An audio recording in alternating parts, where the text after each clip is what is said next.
vamos también a ver un ejemplo. Entonces, miren el ejemplo. Resulta que tenemos los datos que están como puntos negros, los datos de entrada, distribuidos de cierta manera, con algo de ruido, y tenemos una solución ideal, que sería un sin C, pero ¿qué pasa? Esta solución o esta distribución de los datos es enteramente no lineal. Por ende, un algoritmo lineal no es capaz de generalizar bien el modelo. Deberíamos llegar a la solución roja, pero la solución obtenida con un algoritmo lineal es la azul. ¿Qué pasa? Resulta que aquí tenemos primero el ruido de la señal. Entonces tenemos que tratar con el ruido, lidiar con el ruido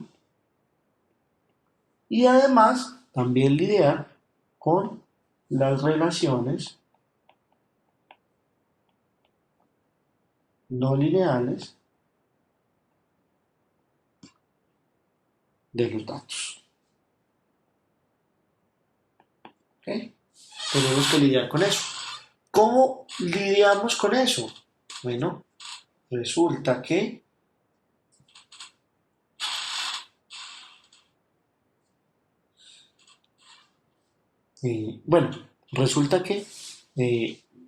tenemos que lidiar con eso y además con algo que es un problema más matemático que de aprendizaje de máquina, pero es común en todo el aprendizaje de máquina. También tenemos que tratar con el mal condicionamiento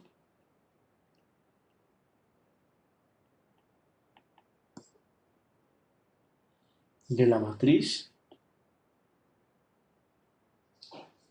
x transpuesto por x a la menos 1. Es decir, tenemos que sacar una inversa.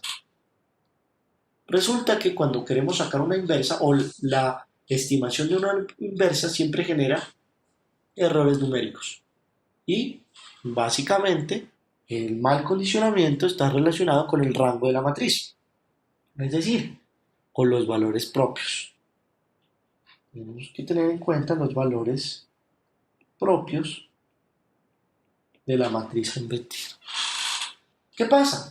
Que para solucionar este tema de los valores propios, y luego vamos a ver cómo solucionar lo del ruido y lo de las relaciones no lineales, pero entonces para solucionar el tema de los valores propios y además el tema del ruido, pues tendremos que tener algunas nociones de factorización matricial. Es decir, necesitamos encontrar la descomposición en valores singulares, S y D, por sus siglas en inglés, y obtener los vectores y valores propios con ELIG. ¿Okay? Entonces, necesitamos una solución un poco más simple en la cual no tengamos que encontrar una inversa para que se ajuste un poquito mejor a los datos y me dé una noción de ruido. ¿Ok?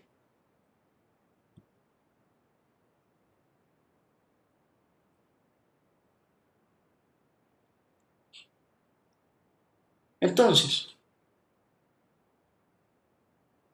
lo que tenemos que hacer es básicamente, bueno, voy a continuar en la diapositiva anterior, lo que tenemos que hacer es obviar el tratar de encontrar una inversa. ¿Y por qué? Porque la pseudoinversa o la inversa no siempre es calculable y pues no siempre es la mejor solución. ¿Por qué? Porque nuestros datos contienen ruido, le falta información. ¿Qué pasa? Que tendremos muchas variables y pocas ecuaciones que sean linealmente independientes. Entonces, llegamos a un problema numérico de encontrar una inversa o una septoinversa. Para hacer esto, o para encontrar esa inversa y esa septoinversa, vamos a utilizar la factorización en bases ortonormales. ¿Qué es eso? Bueno, es básicamente encontrar la descomposición en valores singulares, la SVD, de X. Y eso es básicamente encontrar un X o descomponer X en los valores propios y los vectores propios de la matriz, ¿okay? Donde U es una matriz de muestras por muestras, S es una matriz diagonal de muestras por características y V es una matriz que tiene que ver con los valores propios de características por características. Entonces necesitamos encontrar esa factorización de una matriz en bases ortonormales. Para poder hacer esto, la matriz tiene que ser de rango completo, tiene que ser invertible. Bueno, no invertible, sino más bien dejémoslo de rango completo. Bien, también tenemos que encontrar la descomposición EIG, es decir, valores vectores propios de C. Entonces, encontramos una factorización de C que es igual a X traspuesto por X, que viene siendo igual a V por lambda, o más bien, perdón, por delta por V traspuesto, en el cual C será una matriz de características por características, que es lo que necesitamos, y delta será una matriz de también características por características. ¿Ok? Y vamos también a encontrar la parte inversa de esto, que sería la EIG de K. ¿Okay? La EIG de K. Entonces, ¿qué quiere decir K? Bueno, si tomamos K como X por X traspuesto, es decir, la parte inversa de la anterior sería U por delta por traspuesto. ¿Qué quiere decir eso? Que podemos encontrar tanto la descomposición en valores propios o en vectores propios. ¿Okay? Por derecha o por izquierda, por cualquiera. Entonces K vendría siendo una matriz de n por n y vendría siendo delta vendría siendo una matriz de n por n. ¿Qué pasa con estas dos representaciones? Pues resulta que una tiene que ver con la función de correlación o matriz de correlación, y la otra es una matriz kernel. ¿Okay? Entonces, ¿qué pasa? Que C codifica la relación entre características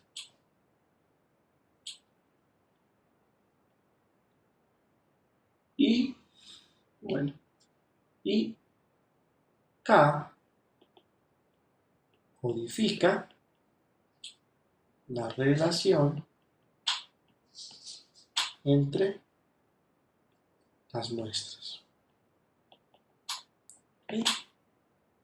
Función de covarianza o matriz de covarianza, matriz de correlación más bien, y kernel. ¿Okay? Y delta, que es igual a delta gorrito es igual al cuadrado de la matriz S. ¿Ok? Tenemos que tener en cuenta el rango de la matriz, pero es básicamente el resumen de la factorización en bases ortogonales. Esto se ve en álgebra lineal. Bien, ¿qué pasa? Que tenemos que tener rango completo y no un rango deficiente. Por otro lado, para tratar, bueno, eso es para tratar con el problema numérico generado por el cálculo de la inversa o de la pseudoinversa, la matriz de covarianza. Y ahora vamos a tratar de mitigar un poco el efecto del ruido. ¿Cómo lo hacemos? Lo hacemos mediante regularizaciones. ¿Okay? Aparte de restricciones que tiene nuestro modelo de optimización, también tenemos restricciones. Y esas, regularizaciones. Y esas regularizaciones también están ligadas a unos parámetros que hacen la función, entre comillas, de operadores de Lagrange, pero que son parámetros libres. Entonces, el modelo lineal regularizado es el siguiente. La función de costo vendría siendo el error con parámetro W y parámetro lambda. Ojo, este es otro lambda, que es un parámetro libre que hace las veces de factor de regularización y a su vez de operador de Lagrange. Entonces la misma función de costo que ya teníamos, que era el error cuadrático medio o la norma 2 del error, más una restricción. Lo mismo, un medio de lambda multiplicado por la regularización. La regularización, en este caso, va a ser una norma, cualquiera, por lo general es la norma 2, de o aplicada más bien a esos parámetros que voy a encontrar. Entonces, ya sabemos que nuestro error o nuestra error cuadrático medio cuantifica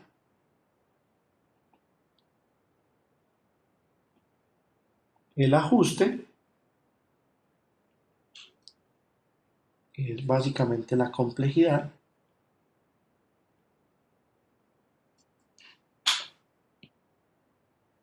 ¿okay? Cuantifica el ajuste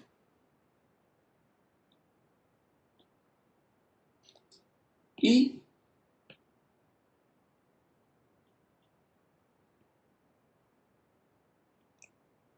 la regularización cuantifica el sobreajuste. Es decir, lo que se llama comúnmente en Machine Learning el trade-off.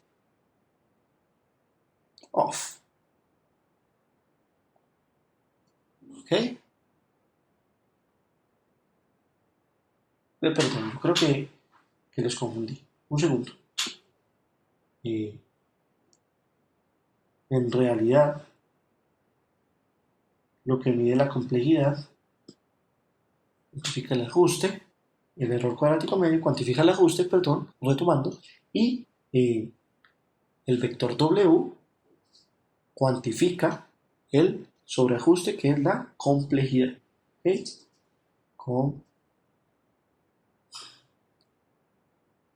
Complejidad. Ahora sí, la complejidad de la solución.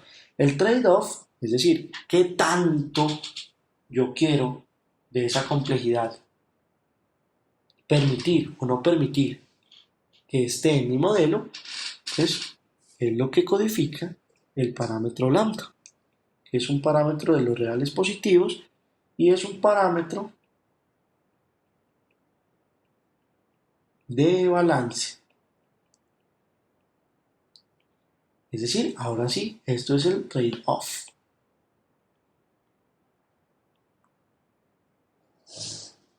¿ok? El trade-off de mi sistema. Es decir, nosotros buscamos un parámetro lambda, parámetro de balance, que garantice una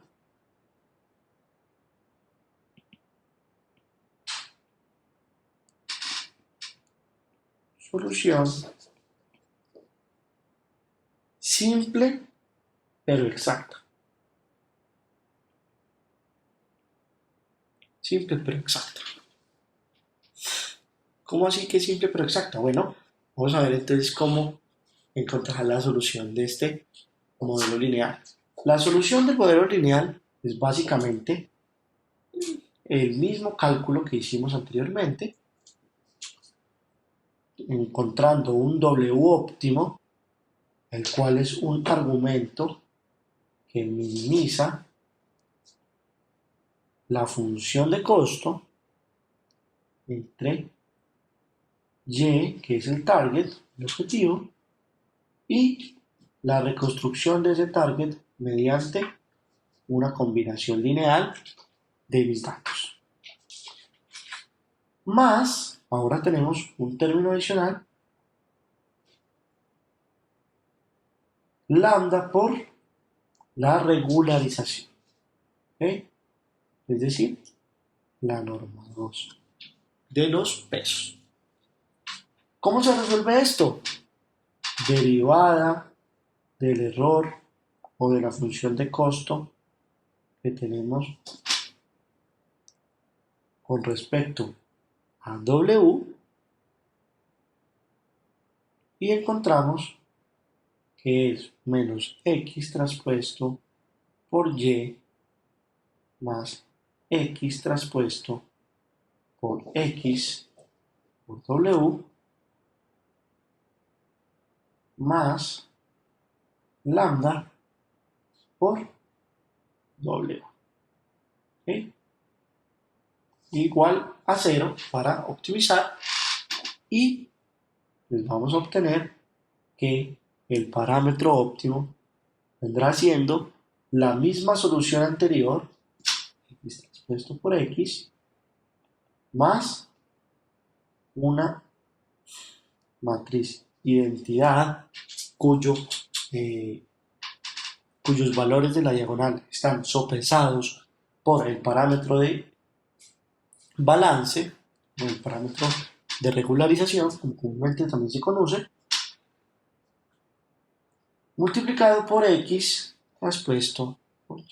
Miren que es una solución muy parecida a lo que nosotros ya teníamos y lo único que agregamos es el parámetro de regularización a la diagonal de la pseudoinversa de la matriz. ¿Ok? Entonces, lo que nosotros estamos haciendo es básicamente evitar el mal condicionamiento de la matriz que vamos a invertir. De modo que lo único que hace este término lambda por I es atacar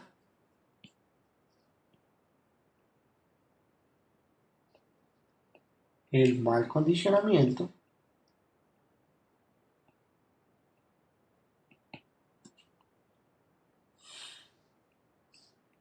de la matriz a invertir. Ahora sí podemos resolver este problema tal cual como lo resolvimos anteriormente. ¿Ok? También, como tip, una solución muy conveniente es truncar la pseudoinversa, que es nada más que truncar, es decir, cambiar de lugar los valores propios, ¿okay?, de la matriz.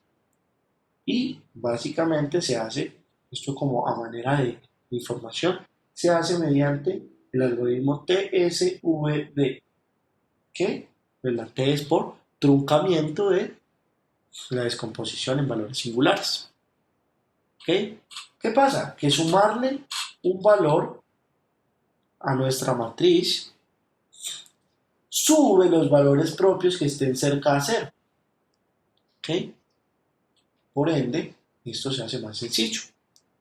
Y pues, a partir de esta solución y a partir de esta solución de norma 2, pues decimos o podemos decir que la complejidad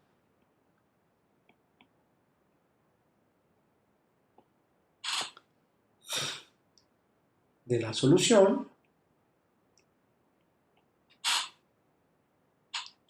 se puede cuantificar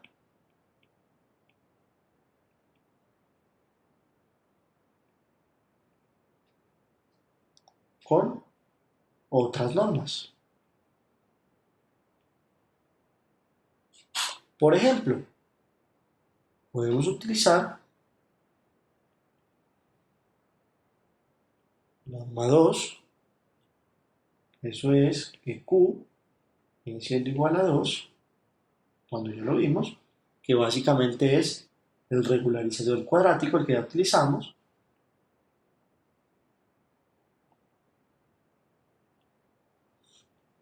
cuadrático, y además se puede utilizar la norma 1 para tener una solución un poco más estricta. ¿Okay? Cuando Q vale 1, y esto se denomina regularizador tipo lazo. ¿Okay? En la literatura. Entonces, recapitulando, de aquí sale absolutamente todo lo que tiene que ver con redes neuronales. Esta es la base. Ahora, ¿cómo selecciono yo un correcto lambda? Resulta que existe un método que es la curva L. ¿Okay? La curva L, o la L curva, más bien, lo que hace es relacionar de alguna manera los datos y la reconstrucción de esos datos de manera lineal y encontrar un codo o un punto donde se acerque esa curva lo más que pueda al origen. ¿Okay? Es decir, busca el codo de la curva de los valores propios. ¿Okay? Bien, entonces de esa forma se selecciona el lambda. Ok. Ahora, ¿qué pasa entonces cuando tenemos relaciones no lineales? ¿Cómo solucionamos lo de relaciones no lineales? Bien, eh, las relaciones no lineales, pues primero, la regularización nos ayuda a tratar con el ruido, ¿cierto? Entonces, la regularización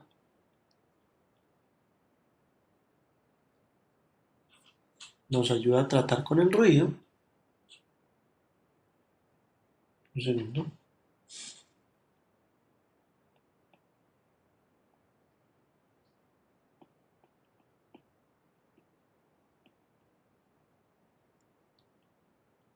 Tratar con el ruido. Pero el modelo sigue siendo lineal. ¿Okay? Es decir, tratado por rectas. Rectas. ¿Qué alternativa tenemos? Entonces, una alternativa es encontrar la función de costo, o encontrar más bien la optimización de la función de costo o el modelo a partir de funciones funciones no lineales aplicadas a los datos. Es decir, ya no voy a reconstruir y igual a x por w, sino que voy a reconstruir y igual a phi por w. ¿Ok? Phi por w. Entonces, ¿qué quiere decir esto? Que phi va a ser igual a aplicar una función no lineal o una transformación no lineal a mis x. ¿Ok? Entonces sería phi traspuesto de x1, phi traspuesto de x2 y así sucesivamente hasta phi traspuesto de xn. Y pues traspuesto para que sean vectores Columbo. ¿Qué quiere decir esto? Esto quiere decir que phi vivirá en RP, o más bien será una función que me lleve de RP, es decir, del espacio de las características, a un nuevo espacio Rm. Y este nuevo espacio Rm pues, puede ser menor o mayor al de las características. Serían unas nuevas características que estarían proyectadas a un espacio no lineal. Entonces, pues finalmente tendríamos un W que pertenecerá a Q. ¿Ok? Pertenecerá a Q. Entonces, este vector W se resuelve utilizando mínimos cuadrados como función de costo. Casi siempre es mínimos cuadrados regularizados. ¿Ok? Entonces, lógico, el modelo sigue siendo lineal. Entonces, vamos a colocar como una anotación que W se estima sobre RQ, digamos que es Q, utilizando mínimos cuadrados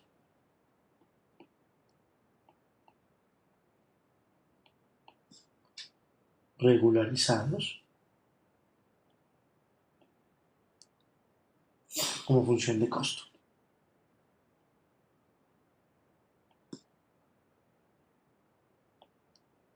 Y además tenemos que tener en cuenta que el modelo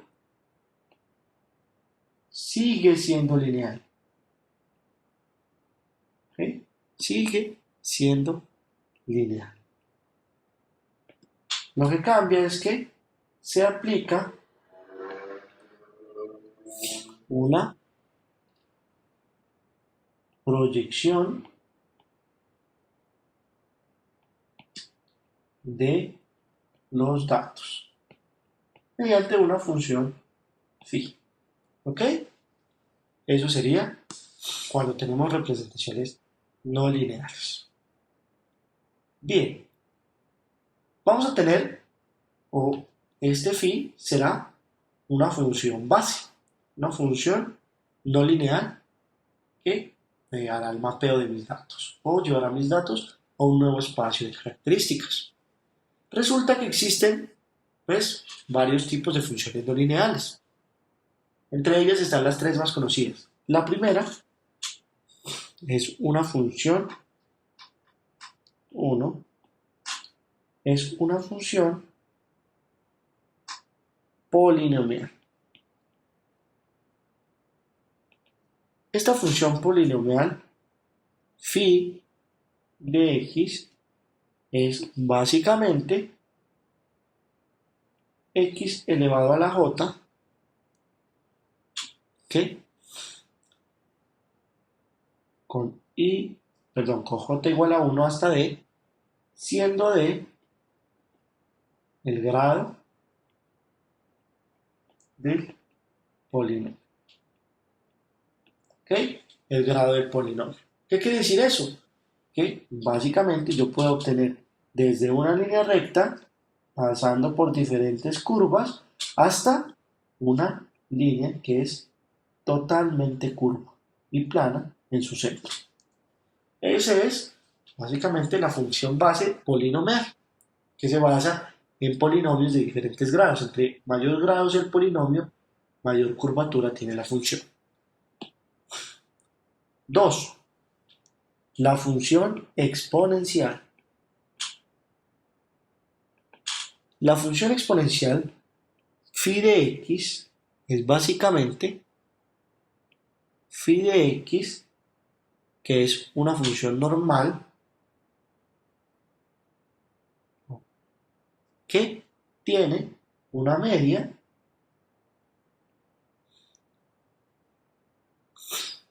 que va desde j igual a 1 hasta q y tiene una varianza. ¿Sí? Es básicamente una campana de Gauss, esto es un exponencial de la norma entre x y las medias sobre la varianza 2 veces la varianza al cuadrado. Lógicamente estamos hablando de norma 2 y esto irá por cada una de las medias. Ojo, en este caso tendríamos que, lógicamente, estimar esas medias a partir de los datos. Y 3, la función sigmoidal. Ojo con esta función que es muy utilizada. La función sigmoidal es básicamente phi, es una función parametrizada que tiene también unas medias que van por j, cualesquiera que sean, y una varianza. ¿Por qué tiene una media y una varianza? Porque también tiene que ver con una función exponencial o gaussiana. Y es básicamente la siguiente función. 1 dividido 1 más el exponencial de lo que tenemos arriba. La norma entre x y las medias, norma 2, y dividido o sopesado por la varianza al cuadrado. ¿Ok? Y esto también iría por todas las medias. ¿Ok? Estos son los 3 tipos de... Bueno, olvidé poner el número 1, 2 y 3. Estos son los 3 tipos de funciones base más utilizados. Ya pueden ver que la función exponencial es o se conforma por campanas de Gauss movidas y escaladas.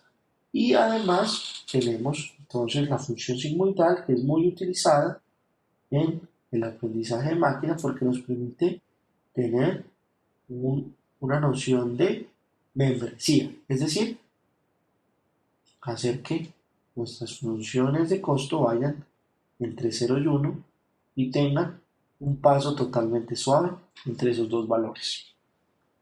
Bien, ¿cuál sería entonces la solución del modelo no lineal, del modelo lineal sobre representaciones no lineales? Resulta que entonces la solución que teníamos ya de nuestros datos en general, lineales sin aplicar ninguna representación no lineal, sería la siguiente. Entonces, solución sobre x sobre los datos sería básicamente w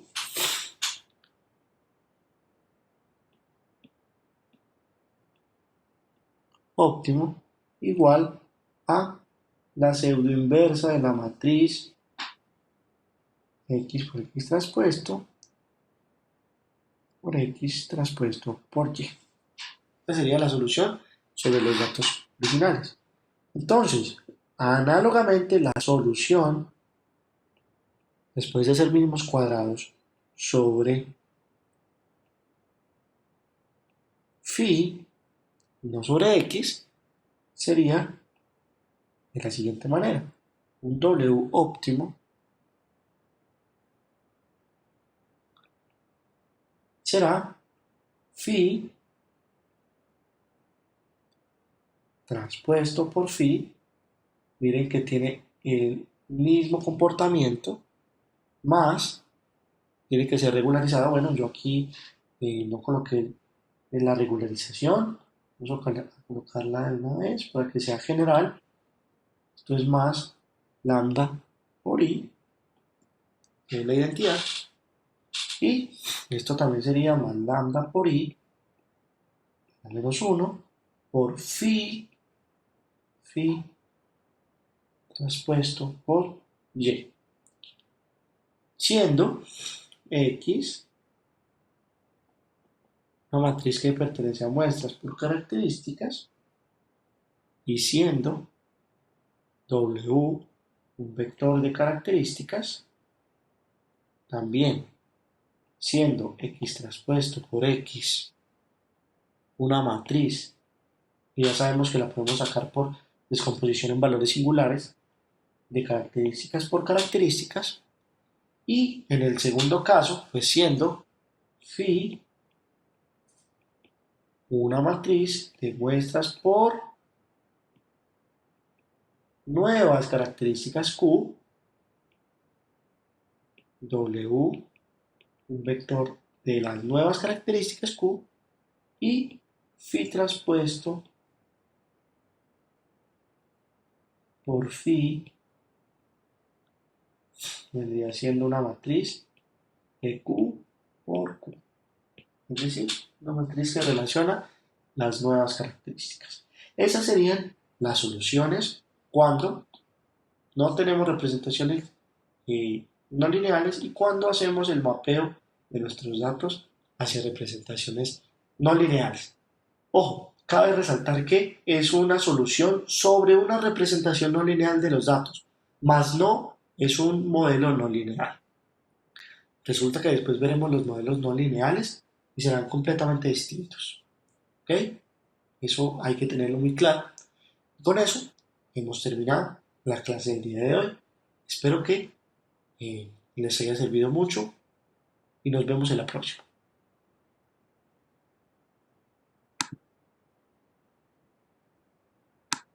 Vamos a continuar con un ejercicio ya práctico en el cual vamos a poder aplicar todos o en principio los conceptos básicos de la programación de los algoritmos de aprendizaje de máquina y vamos a ir avanzando en este tema de programación utilizando las herramientas ya anteriormente mencionadas, como son Google Collaboratory o Google Colab para abreviar, y Python y los cuadernos de Jupyter Notebook de Python. Ya muchos de ustedes habrán trabajado con los cuadernos de Jupyter Notebook y también con Python, pero vamos a ver una herramienta que hoy en día es de las principales para realizar o para los científicos de datos, para realizar todo ese tema de aprendizaje de máquina, inteligencia artificial, deep learning, etcétera, etcétera. Y es Google Colab o Google Collaboratory. Google Colab es una plataforma web en la cual tú puedes correr diferentes códigos como si fuera un cuaderno de Jupyter, pero los corres de manera remota en los servidores de Google. Google asigna ciertos recursos computacionales a los usuarios de manera gratuita. Digo ciertos porque se pueden expandir ya de manera paga. Entonces nosotros vamos a trabajar con los recursos que nos provee Google de manera gratuita y vamos a empezar viendo qué es Google Colab. Entonces voy a empezar a compartir la pantalla y vamos a ver qué es esto de la programación en la nube. ¿Ok? Entonces, para acceder a Google Colab por primera vez debemos ir a una nueva página, una nueva página y debemos tipear o escribir Google Collaboratory. Google Collaboratory. Vamos entonces a Google Colab y la bienvenida es siempre de esta manera.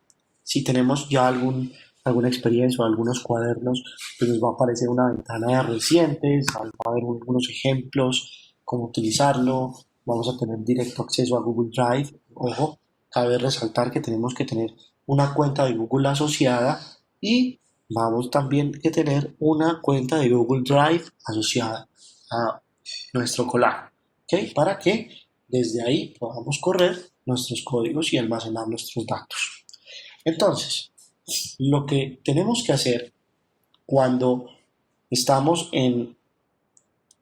ya dentro de Google Colab es, bueno, vamos a salirlo, por lo general empieza así, de esta manera, nos dan la bienvenida a Google Colab, nos dicen qué es lo que podemos hacer, los primeros pasos, nos explican muy bien qué es lo que tenemos, qué nos están ofreciendo, y básicamente nos dicen que es unos cuadernos de Jupyter que están asociados a los servidores de Google y que nos van a prestar cierta parte de esos servidores o recursos para poder hacer nuestros cálculos, ¿ok? Nuestros códigos. Entonces, pues nos va a aparecer un panel como este, nos va a decir cómo utilizamos bases de datos, cómo trabajar con TensorFlow, con pandas, con redes neuronales, trabajar con GPU, con TPU, que por cierto también lo dota Google, y entonces pues vamos a ver, le vamos a dar archivo y le vamos a dar nuevo cuaderno y automáticamente lo va a guardar en una carpeta que se llama Colab o Google Colab dentro de Drive. ¿Ok? Vamos a cerrar este y vamos a hacerlo ahora cuando si tenemos ya eh, creado, como decirlo de alguna manera, nuestro usuario en Google Colab, lo que podemos hacer es ir directamente a una carpeta de Drive cualquiera, le damos clic derecho, vamos a más y después despliega un panel en el cual nos muestra las herramientas que Google nos provee. Está Google My Maps, Apps, Script, Site, Jamboard y entre ellos pues está Google Collaboratory. ¿Qué tenemos que hacer? Seleccionar Google Collaboratory y nos va a aparecer un cuaderno totalmente blanco. Digo cuaderno, ya se los dije porque eso está basado en Jupyter Notebook de Python. ¿Ok? Lo primero que tenemos que hacer es cambiar el nombre de nuestro cuaderno. Le vamos a poner ejercicio 1, ejercicio más bien módulo 1. Módulo 1 no recomiendo poner tildes porque pues lógicamente eso está asociado a diferentes computadores en diferentes partes del mundo y pues el idioma universal para la programación es el inglés. Ok, tenemos el entorno de Google Colab. El entorno de Google Colab pues, se llama así Collaboratory justamente porque es una forma de trabajar en conjunto con otros investigadores, otros estudiantes, por medio de comentarios. Por ejemplo, acá podemos añadir un comentario en cualquiera de las celdas del Jupyter Notebook, podemos compartirlo a alguien, podemos hacer ajustes, que ya los vamos a ver, y pues lógicamente está asociado a una cuenta de Google, en este caso pues de la Universidad Nacional. Bien, tenemos el panel de herramientas muy sencillo, archivo donde podemos guardar, subir, editar, buscar en Drive, descargar el cuaderno ya sea en Python o ya sea en .ipynb, que es la extensión que corre Jupyter Notebook. Podemos imprimir y Tenemos también la pestaña de editar, en la cual podemos ir hacia configuración de cuaderno, entre otras cosas, y seleccionar el acelerador que vamos a utilizar. Pues por lo general nosotros utilizaremos acelerador por GPU porque pues vamos a utilizar o vamos a trabajar con redes neuronales y TensorFlow. Entonces, en este caso lo voy a dejar así, en Node, porque pues, para el ejemplo de hoy no vamos a utilizarlo. Tenemos ver, el historial, insertar, igual que en todos los programas, entorno de ejecución, podemos cambiar el tipo de entorno de ejecución y tenemos herramientas. En herramientas algo que resaltar que es la misma ruedita superior derecha del engranaje, que es la configuración, donde podemos colocar el tema, por defecto sale el tema live, te lo voy a colocar, sale así, pero pues por gusto o personal, yo lo tengo en el tema oscuro, incluso pues para guardar un poco más la vista. Bien, podemos también tener un panel de opciones en el cual podemos solicitar acceso directo a GitHub, podemos también hacer cuadernos privados, podemos editar eh, el texto, la fuente, el tamaño de la fuente, las columnas en vertical, mostrar las líneas, quitar las líneas, mostrar las guías y podemos ir a Colab Pro, que ya es de pago, que está pues en este momento activado para Estados Unidos y para Canadá, ya muy pronto se activará para el resto del mundo y básicamente es donde nosotros podemos armar, por decirlo de alguna manera, nuestro entorno según lo que necesitemos para trabajar. ¿Ok? Y en varios pues tenemos algunas opciones extra, ¿vale? Y son ya un poco de estilos y adornos para nuestra visualización. Bien, vamos a guardar ahí, lo voy a dejar en el tema oscuro y más abajo tendremos, bueno, antes de hablar de la segunda barra principal, vamos a hablar de el menú o la barra de herramientas vertical de la parte izquierda. Si nosotros nos vamos al primer icono está el índice, ya que podemos crear secciones y ocultar y mostrar secciones en nuestro código. Entonces en índice aparecerán todas nuestras secciones, podemos buscar cualquier sección, si tenemos un código muy largo, podemos también buscar filtros, también añadir fragmentos de códigos en otros lenguajes como Java, etcétera, etcétera. Y por último tenemos la sección de archivos, que es básicamente en la cual nos podemos comunicar con nuestro Google Drive. Si damos clic automáticamente, el entorno me muestra una carpeta simple donde estamos parados en el servidor de Google y si yo presiono el icono que tiene, valga la redundancia, el icono de Google Drive, pues activo y me conecto con mi Google Drive personal. Entonces, después de unos minutos, si tiene mucha información se va a demorar mucho más, si no, será muy rápido. Después de unos minutos aparecerá una nueva carpeta que tendrá mi Drive, es decir, los archivos que yo tengo en Drive y un Drive compartido. Yo tengo un Drive compartido y tengo my Drive o mi Drive que pues, es donde tengo toda mi información. Bien, y puedo acceder a los archivos directamente desde ahí como si estuviera en un computador propio. Bien, tenemos la opción de subir archivo, tenemos la opción de actualizar este entorno de acá de archivos para cuando queramos o subamos un archivo y todavía no lo podamos visualizar, pues actualizamos para que sea un poco más rápido. Bien, cerrando este panel tenemos el panel ya netamente de Jupyter Notebook y del cuaderno de Collaboratory de Colab Notal. Y tenemos las primeras dos opciones o los primeros dos botones que son código y texto. Estos son las opciones de eh, crear nuevas celdas. Podemos crear celdas, como ya lo dije, de código, que es con la celda que estamos acá, y podemos crear celdas de texto, que es donde podemos colocar pues las partes de los índices, los grupos, armar un cuaderno digital, entre comillas, de nuestro código. También tenemos en la parte derecha los recursos que tenemos aproximadamente una RAM de 12, 13 gigas y un disco de 107 gigabytes. ¿Ok? Bien, aquí podemos conectar a un entorno de ejecución en los servidores de Google, en la flechita, y podemos también trabajar con mi entorno de ejecución local, que es el computador que yo estoy utilizando.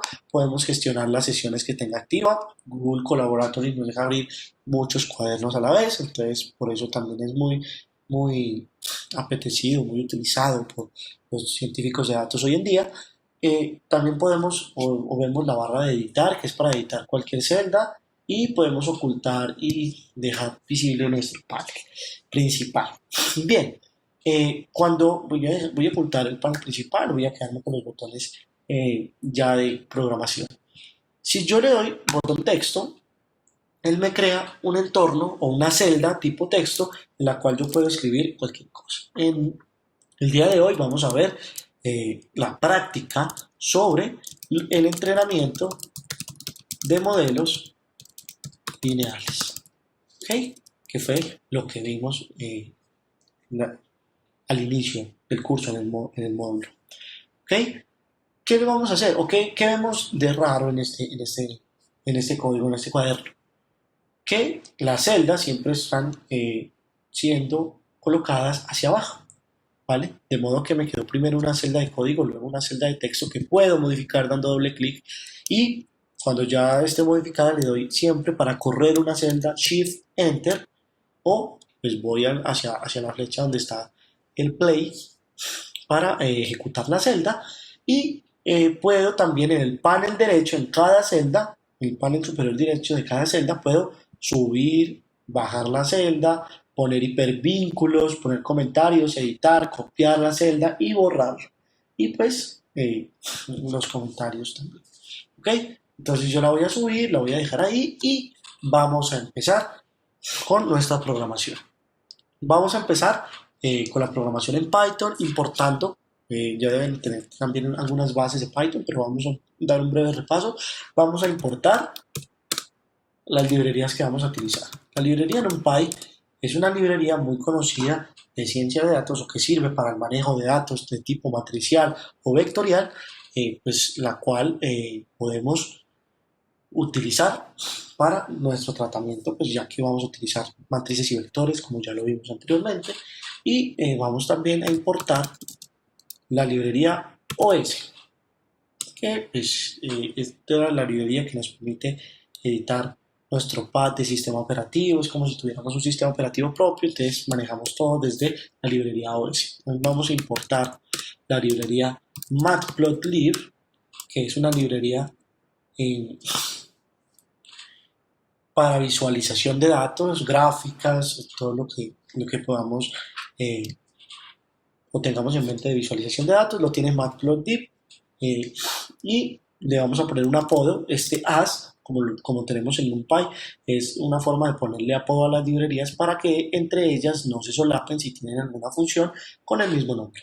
Y le voy a poner el apodo MLP, y voy a importar además también de Matplotlib, de la librería Matplotlib, una sublibrería que se llama PyPlot, y la voy a definir o le voy a poner el nombre o seudónimo de PLT. Esta segunda librería es la que tiene ya como tal las gráficas para hacer ciencia de datos o machine learning, aprendizaje de máquina, inteligencia artificial. También voy a añadir una línea que siempre que utilicemos Matplotlib en un cuaderno de Jupyter o en Colab, tenemos que colocarla, que es Matplotlib inline. Esta línea lo que va a hacer es eliminar ciertos comentarios que no los vamos a necesitar cuando trabajemos en Collaboratory y Jupyter Notebook, ¿okay? Cuando trabajemos en código de Python normal, sí los necesitamos, ¿okay? También vamos a hacer algo para dejar fijo nuestros experimentos, que es básicamente de la librería NumPy, de la sublibrería Random. Lo que tenemos que hacer es darle una semilla a la librería completa. ¿Para qué? Para que todo lo que utilicemos aleatorio con NumPy lo podamos tener de aleatorio pero fijo. Es decir, yo genero números aleatorios, pero cada vez que corra el cuaderno se generarán esos mismos números que al principio los generé de manera aleatoria. ¿Ok? Es decir, esto sirve para cuando cerremos con la app y lo volvamos a abrir, pues tengamos los mismos valores para trabajar. Es decir, no cambiemos de valores a medida que vamos haciendo el mismo experimento varias veces. Vamos a ponerle una semilla numérica, le voy a poner 42, 43, no importa cuál sea, tiene que quedar fija, eso sí. Y vamos también entonces, ahora sí, a empezar a hacer una regresión, aquí sí podemos poner tildes, lineal, usando la ecuación de pseudo inversa que vimos ya anteriormente. Y resulta que el W esperado o el W óptimo, que eran los pesos de la regresión, pues vendría siendo básicamente la pseudoinversa de la matriz de covarianza o X traspuesto por X de los datos multiplicado por X traspuesto por Y. Que eso es lo que vamos a hacer. Inicialmente vamos a llamar a nuestros datos, lo voy a llamar de manera aleatoria mediante la sublibrería random y los voy a utilizar de manera aleatoria, totalmente aleatoria. ¿Okay? Y voy a hacer un vector de 100,1, o sea, un vector de 100 valores para X y para no, pues, este valor va a quedar entre 0 y 1 porque sigue una distribución entre 0 y 1, no una distribución normal. Entonces voy a multiplicarlo por 2 para aumentar un poquito el rango de esos valores. Asimismo, bueno, vamos a ver de cuánto nos quedó. X.shape es para ver las dimensiones de los arreglos del NumPy y nos quedó de 100,1 como lo definimos. Ahora vamos a definir Y, que serán las respuestas a ese X. Recuerden que la ecuación de una línea recta estamos haciendo regresión lineal, entonces la ecuación lineal pues básica es mx más b o w por x más b en nuestro caso. Entonces vamos a fx igual a w por x más b o y igual a w por x más b. Vamos entonces a utilizar y vamos a darle un poquito de ruido a nuestros datos. Entonces la respuesta y va a ser igual a los datos más un poquito de ruido aleatorio random, y lo voy a hacer, ese ruido aleatorio lo voy a hacer con distribución normal y utilizo la sublibrería o la función de la librería random randn, que es básicamente hacer números aleatorios con distribución gaussiana. Lo vamos a hacer del mismo tamaño y adicional a esto pues vamos a excitarlo un poco más, es decir, a excitarlo con ruido, vamos a multiplicarlo por 3, vamos a sumarle algo también, un desfase, y le voy a poner 4 entonces. Y lo que voy a hacer es, pues ahora veo Y de cuánto me quedó. Y me quedó de 100 por 1. Recuerden, para correr las líneas de código o las celdas, Shift Enter y automáticamente pasará a la siguiente, como lo estoy haciendo. Bien, ya tenemos nuestros X, nuestros datos y nuestras respuestas Y. ¿Ok? Ahora vamos a graficarlas. Vamos a utilizar la librería PLT plot, la función plot y x, y lo vamos a dibujar en azul con punto. ¿Ok? También pues vamos a colocar lt punto, el label de x, que básicamente va a ser, si lo queremos hacer en LaTeX, podemos hacerlo con los signos de pesos. Vamos a llamar x1 nuestra variable independiente y le vamos a colocar font size igual, es decir, el tamaño de fuente igual a 18 para verlo un poquito mejor. Vamos a hacer lo mismo, plt.xlabel, perdón, ylabel, y le vamos a poner acá pues nuestra y, ¿ok? En formato LaTeX. Tenemos nuestra y también font size igual a 18. 18. Vamos a quitarle también la rotación, es decir, para que no nos salga de manera vertical, sino de manera horizontal el label o el nombre del eje Y, y le vamos a colocar rotación 0 y ahora sí vamos a mostrar. Bueno, antes de mostrar, vamos también a definir un eje y a definir sus límites. ¿Cómo definir los límites de un eje? Bueno, primero los límites en X, 0, de 0 a 2, porque pues, miren que aquí tenemos números de 0 a 1 y aquí lo multiplicamos por 2, entonces el rango va a ser de 0 a 2. Luego siguen los de Y, que va a ser de 0 a más o menos esta cuenta de acá, esto está entre menos 1 y 1, y esta cuenta de acá está 3x, 3 por 2, 6 más 4, está entre 10, 10, 12, 13, entonces lo vamos a poner un poquito más largo para poder verlo, que sea de 15. ¿Okay? Hasta ahí lo que he hecho es mostrar simplemente plt.show para poder mostrar y vamos a ver cuáles son nuestros datos. Bien, estos serían nuestros datos aleatorios. Ok, esto es lo que tenemos ahora y lo que vamos a hacer ahora es trazar la regresión lineal de manera como lo vimos la clase pasada o las clases anteriores. ¿Cómo lo hacíamos? Bueno, primero tenemos que encontrar un W y entonces ya sabemos que el W óptimo es la pseudoinversa de la matriz de covarianza de los datos por Y. Entonces vamos a hacer primero un X-B, que significa un X con vías. Y vamos a hacerlo de la siguiente manera. np.c que es básicamente la forma en que concatena un pipe. También podemos usar la función concatenate y lo que vamos a hacer es rellenar o colocar primero una columna de unos para simular el bias. Es decir, yo no voy a tener W por X más W0, sino que ahora el W0 lo voy a incluir directamente en W y pues lógicamente ese W0 no tiene ningún término en X, por eso dejamos X como 1. Entonces X va a ser, XB va a ser un vector primero de 100,1 del mismo tamaño anterior y bueno, vamos a concatenar con nuestra X. ¿Okay? De modo que X-B tendrá dimensiones 100,2, es decir, añadimos una fila de unos, perdón, una columna de unos, lo vamos a ver, miren, tenemos una columna de unos a nuestros datos. ¿Para qué? Para trabajar con el bias directamente de forma matricial. Bien, ahora vamos a ver el W óptimo, el W estimado, ya lo vimos y era básicamente la pseudoinversa de la matriz de covarianza.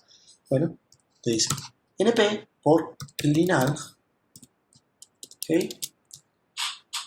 Y es decir, de la librería NumPy obtuve la librería álgebra lineal o lineal y voy a asimismo utilizar la función in, que es la inversa del argumento. Y ahora vamos a tener que multiplicar x traspuesto por x, o más bien x por b, perdón, xb traspuesto por xb.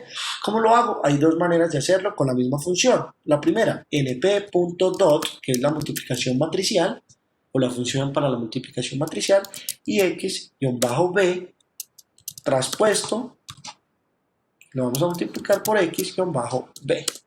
¿Ok? Listo.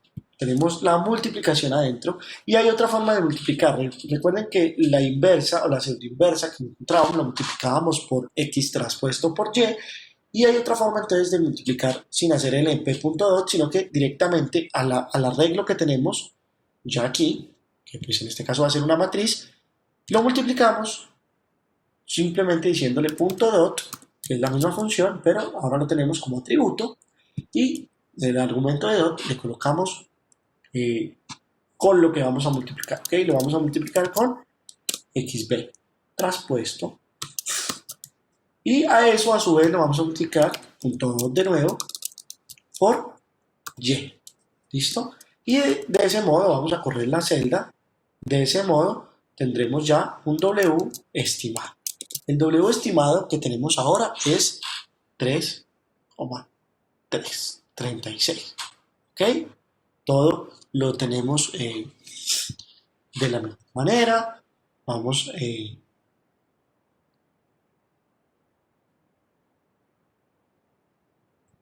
un segundo. Vamos a ver en cómo podemos continuar. Si congela un poquito la pantalla. Un segundo.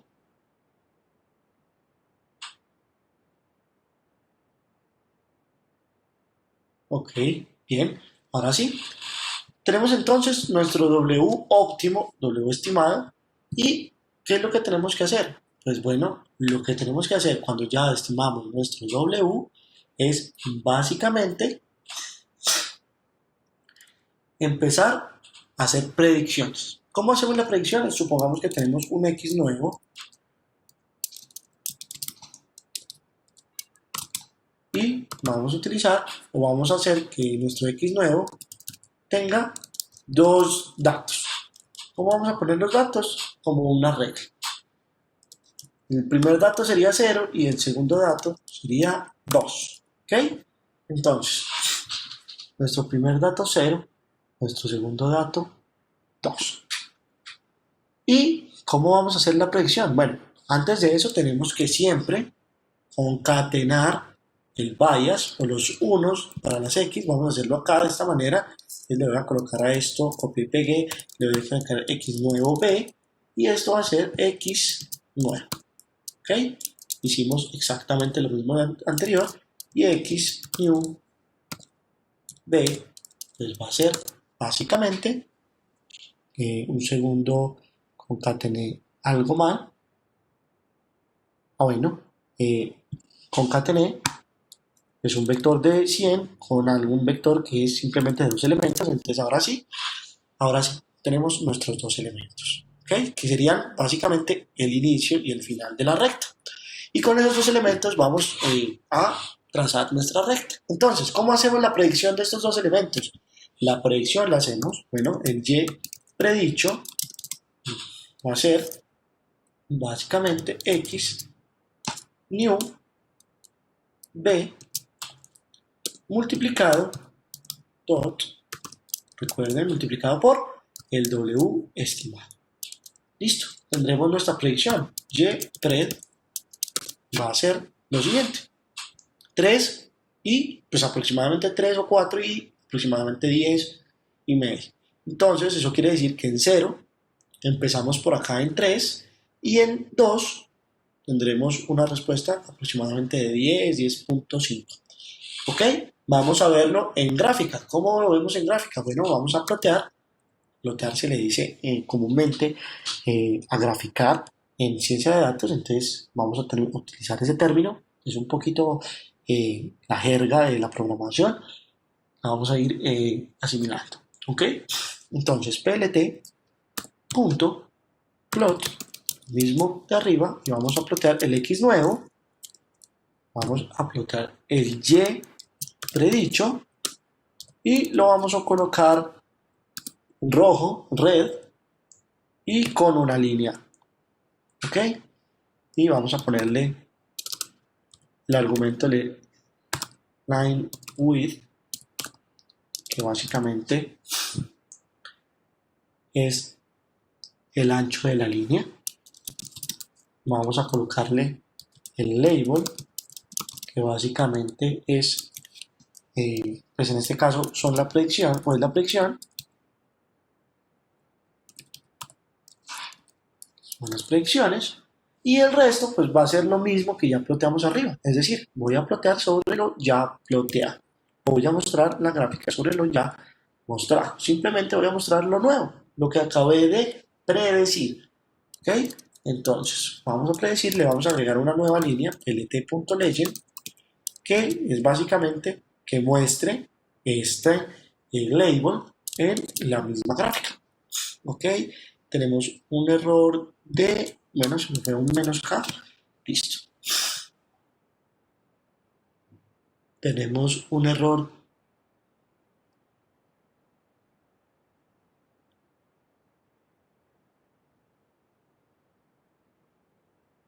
de transcripción básicamente.